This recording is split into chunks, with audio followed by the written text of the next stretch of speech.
विद्यार्थी मित्रों, आज मैं सप्तशी संकुल में आपका हार्दिक स्वागत करती हूँ। आज की हमारी हिंदी के विषय में हम कक्षा 8 में जो हमने काव्य 4 उठो धरा के अमर सपूतों जो आगे के लेक्चर में पढ़ा था, उनके जो कुछ प्रश्न हैं वह आज हम देखेंगे। तो आप अपनी पुस्तक में जो ये प्रश्न दिए गए हैं वह प्रश्न आप अपनी नोटबुक में आपको लिखने हैं। तो मैं यहाँ पे जो प्रश्न कराऊंगी वह आप अपने नोटबुक में, जो पाकी नोटबुक है उसमें लिखेंगे, ठीक है।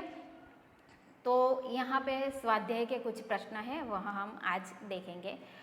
निम्नलिखित प्रश्नों के उत्तर लिखिए। तो उनमें से जो पहला प्रश्न है वह है, कवि महेश्वरी जी धरा के अमर सपूतों से क्या चाहते हैं? तो उनका उत्तर लिखिए कि सदियों की गुलामी के बाद देश को आज़ादी यानी कि स्वतंत्रता मिली है। तो कवि चाहता है कि देश के युग, जे देश के नवयुवक है वह स्वतंत्रता के बाद देश का नवनिर्माण करें। वे लोग जीवन में नया उत्साह भरे, वे लोगों के जीवन में नया उत्साह भरे, उनमें नए प्राण का संचार करें। युग युग से मुरझाए जो फूल है उनमें नई मुस्कान भरे, अपनी मंगलमय वाणी से संसार रूपी उद्यान को गुंजित करें। वे तरह तरह के ज्ञान प्राप्त करके देश का भविष्य उज्जवल बनाए। इस प्रकार कवि महेश्वरी जी धरा के अमर सपूतों से अनेक अपेक्षाएं रखते हैं। अब हमारा जो दूसरा प्रश्न है वह देखेंगे।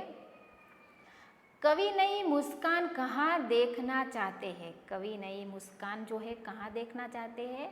तो उनका उत्तर अब आप लिखिए कि दिलों के फूल स्वतंत्रता के प्रकाश में खिलते हैं।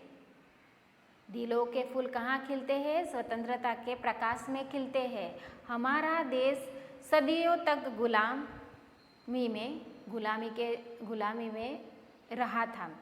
तो सदियों तक गुलामी के अंधेरे में रहा था हमारा देश।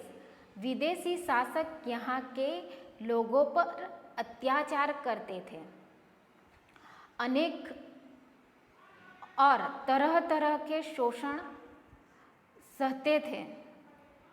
लोग अपना अभिमान खो बैठे।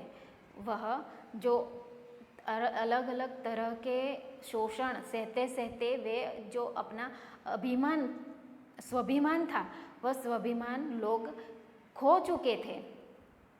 उनके दिलों में उदासी छा गई है। उनके दिलों में क्या छा गई है? उदासी छा गई है। कवि की इच्छा है कि ऐसे मुर्दा दिलों में जे लोगोना दिल मरी गया है, मुर्दा दिलों में फिर से नए जीवन का संचार हो। इस प्रकार कवि ने युग युग से लोगों के मुरझाए फूल को हृदय सुमन पर नई मुस्कान देना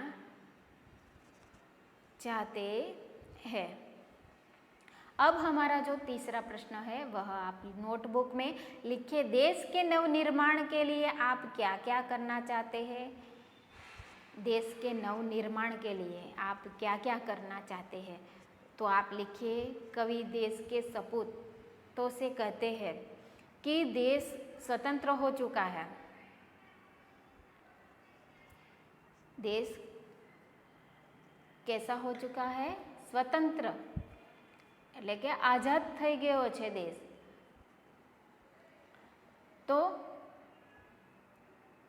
इस स्वतंत्रता માટે अब तुम्हें देश का नवनिर्माण करना है અને તમારે દેશનું શું કરવાનું છે? નવું નિર્માણ કરવાનું છે. स्वतंत्रता का लाभ जन जन तक पहुँचना चाहिए અને स्वतंत्रता જે મળી છે તે લોકો સુધી પહોંચવી જોઈએ. દેશવાસી तुम्हें बड़ी बड़ी आशाएं रखते हैं અને દેશવાસી જે છે એ અમર સપૂતોથી નવી બધી મોટી મોટી આશાઓ રાખે છે. तुम्हें इन्हें निराश नहीं करना है અને તમારે એમને નિરાશ કરવાનો નથી.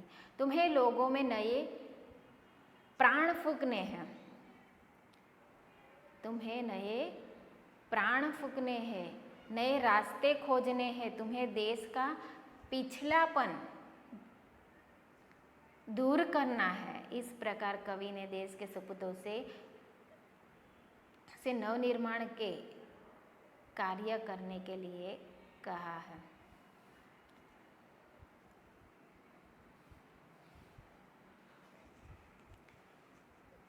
कविता में कौन सी बातें जिन्हें तुम अपने जीवन में उतारना चाहोगे? इस कविता में आपको कौन सी बात जो अच्छी लगी है वो आप अपने जीवन में उतारना चाहोगे, वो कौन सी बात है? तो आपको यह प्रश्न जो है वह आप खुद से लिखेंगे अपने जीवन इस कविता से. ठीक है, तो ये आपका होमवर्क है. प्रश्न 4. अब यहाँ पे प्रश्न जो 2 है, दिए गए काव्य को पढ़कर प्रश्नों के उत्तर दीजिए. खड़ा हिमालय बता रहा है डरो न आंधी पानी से. खड़ा हिमालय, ઉભેલો જે હિમાલય છે એ શું કહે છે કે તમે ડરો નહીં આંધી અને પાણીથી. डटे रहो तुम अपने पथ पर कठिनाई तूफानों में. અને डटे रहो, डटकर सामनो करो कठिनाई અને तूफानનો. डीगो न अपने पथ से तुम तो सब कुछ पा सकते हो प्यारे. तुम भी ऊंचे उड़ सकते हो, छू सकते हो नभ के तारे.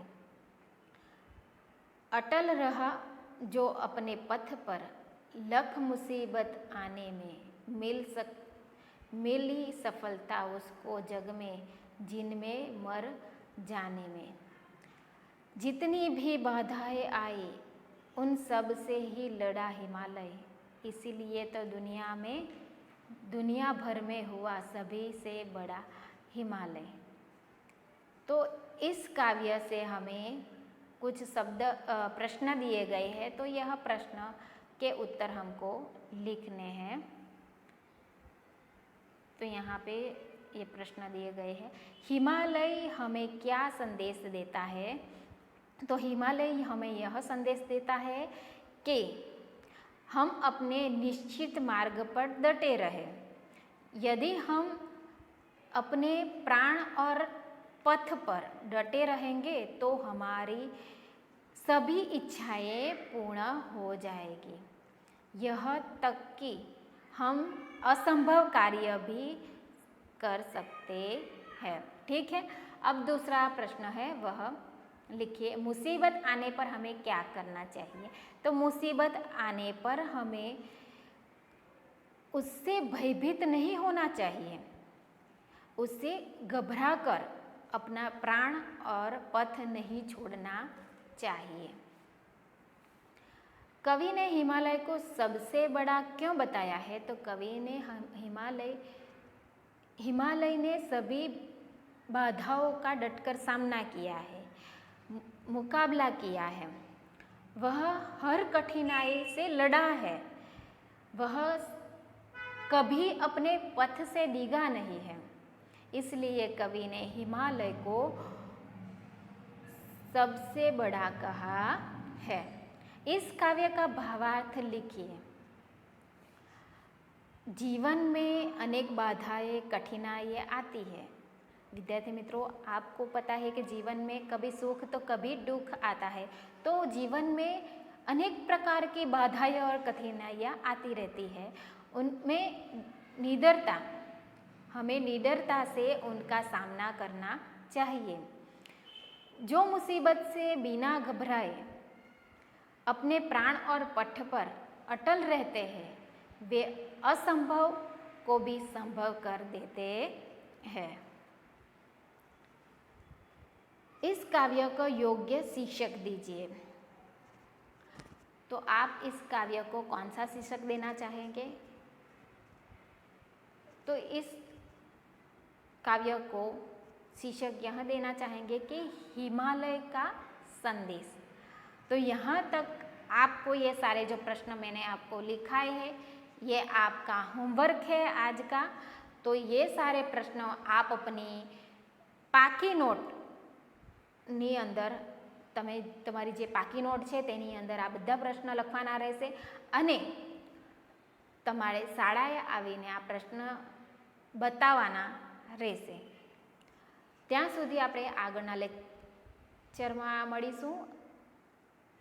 ત્યાં સુધી તમે આ પ્રશ્નનો અભ્યાસ કરજો। જય હિન્દ, જય ભારત, અસ્તુ।